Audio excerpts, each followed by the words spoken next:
Okay, girls, when you're ready.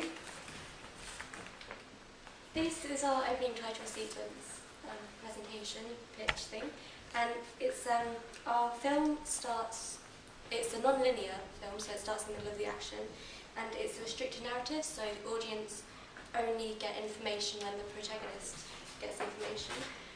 It has 4 main points to it. 1, an assassination is discovered by a normal, everyday teenager.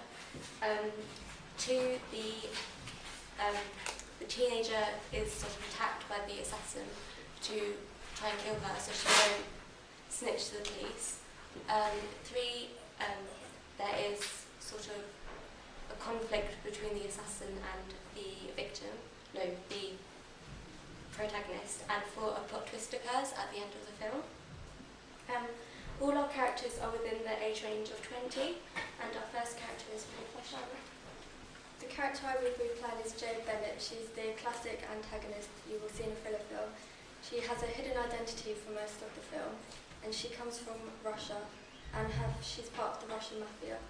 Her job is an assassin, and she's very focused on her work and is very sleek and sharp. She gets sent on many missions and jobs by her boss, Jemima Lee. I'm going to be playing Jemima Lee, and she's an orphan because her parents had a car crash, so because of that she feels like there's no hope for her in life. Because she needed to make her own money, she became a leaflet girl and started delivering them down certain roads, and then that'll link on to when she kills the victim. So then she got involved with the wrong people, so she became an assassin, and like I said, she had no hope. So she became really good at her job because that's all she focused on, so she found herself to be the boss. And linking to the props character theory, she is a false hero because we don't see her as an antagonist till later on in the film. So yeah. I play the victim, Nancy Palms.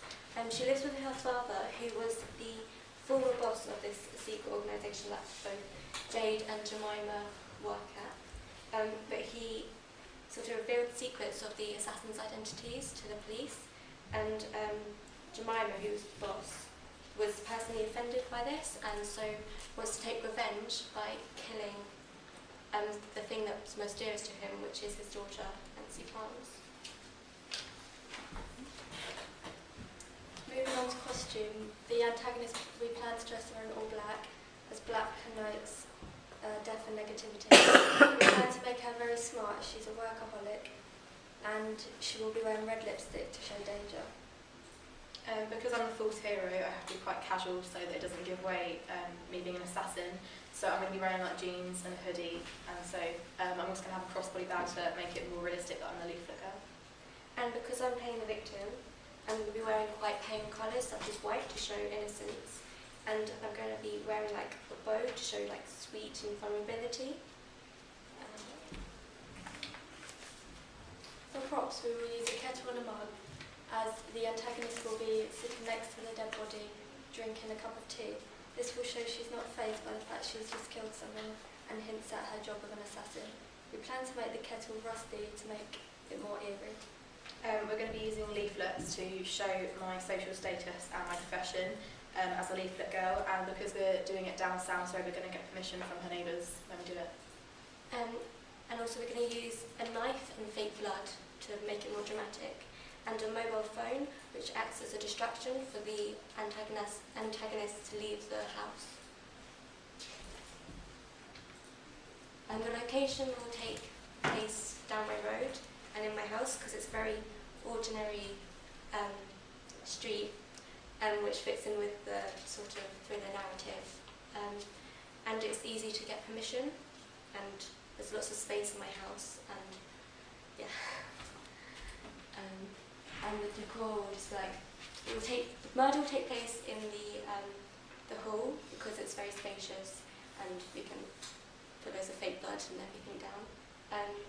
Then the antagonist will come to the living room where she'll sit on the sofa on the right because it's opposite the window so we can get good lighting, and the knife will be in the kitchen on the sort of counter, and that we're going to have a close-up shot of it to make it all dramatic and mysterious. We aim to film on a rainy day so the lighting will be quite dull. We plan on using quite grey colours, so the atmosphere is very mysterious and it shows the society they live in, which is a typical thriller convention. We looked at films and we got their examples so we could look at the sort of colour palette they did. We created a mood board to show all the inspirations from other films that we liked. One of the films that inspired us was Collateral, as the antagonist in it is also an assassin. We plan to make our antagonist quite skilled and methodical like he is. We also looked at Brick because it's a non-linear film. Start with the murder, that's what we're going to do. So. We also were inspired by Salt, who is also like a Russian assassin, and also the film, which isn't out yet, but it's called Final Girl, and it's about a girl who was trained from a very young age to kill in this sort of game of violence and death.